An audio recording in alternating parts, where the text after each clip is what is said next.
Today we're using Gengar, which is a step above any of the Pokemon I've had to use recently. Gengar is in OU, obviously. It was actually in UU for some time, but that was only just because everyone was too busy playing around with all the new Alolan toys. But now he's right where he needs to be in OU.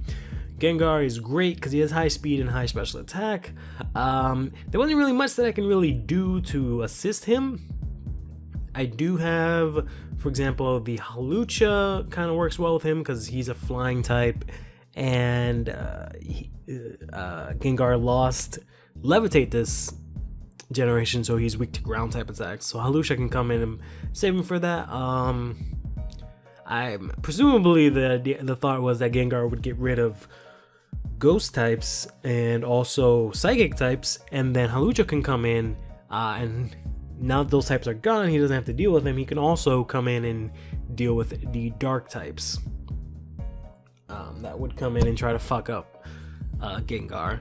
And then I kind of just threw on everyone else just for the sake of it. I got Azumarill mainly for coverage and just a little extra damage. Because all right, let's start from the top actually. So we have the Gengar. Gengar is Choice Specs, timid nature. He has Shadow Ball, Sludge Wave, Dazzling Gleam, and Thunderbolt.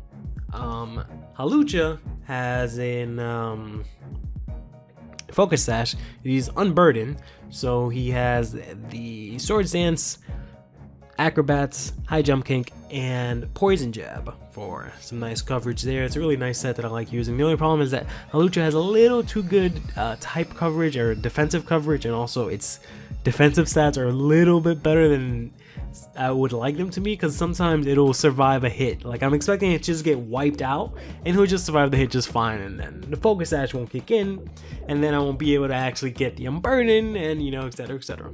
Anyways, we have the Magnezone, who has a Choice Scarf, Volt Switch, Thunderbolt, Flash Cannon, and I believe the last move was Hidden Power Ice or Fire. I'm pretty sure it's Ice though. The Tangrowth I've used in a couple of matches trying to get these good Gengar matches, and Tangrowth is fucking awesome. But I basically just have him as a bulky defensive wall. He just has, you know, Regenerator, Sleep Powder, Leech Seed, Leaf Storm, and also Knock Off, just to on switches to knock off items if I can't, you know, put things to sleep and whatnot.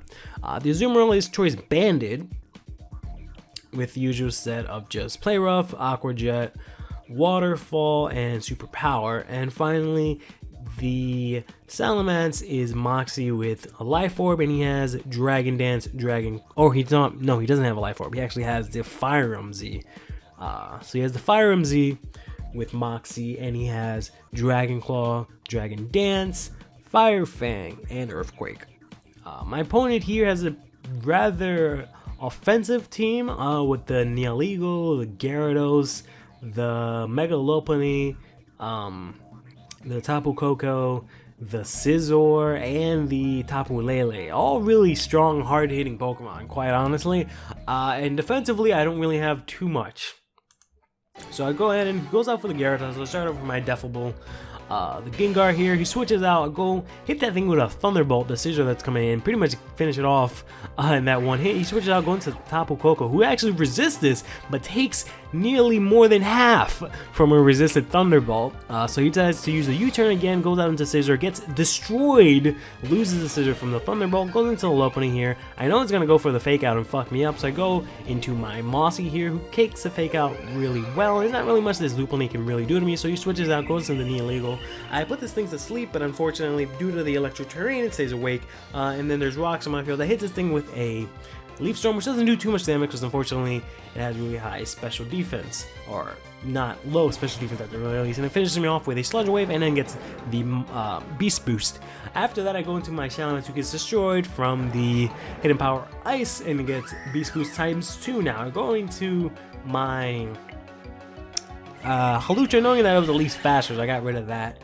I'm actually slower than this Tapu Koko, obviously, because Tapu Koko is fast as fuck, so I get down from a Thunderbolt. Finally, I go into Gengar, who gets hit with another U-turn, and then out comes the Tapu Lele, who eats the Thunderbolt way better than everyone else does, but then pretty much gets destroyed after the second one, so Tapu Lele is pretty much down, and I managed to disable the Shadow Ball, not that that really matters all that much. So I go out into my Magnezone, he actually stays in, I go for the Thunderbolt, and then I get rid of Tapu Lele. After that, he goes into Lopunny, hits me with a Fake Out, but he's an idiot and forgot that he threw out his Psychic Terrain, so it was cancelled out, and then after 2 Thunderbolts, the first one paralyzing him, I finished off the Lopunny, and then he kind of just rigged through it.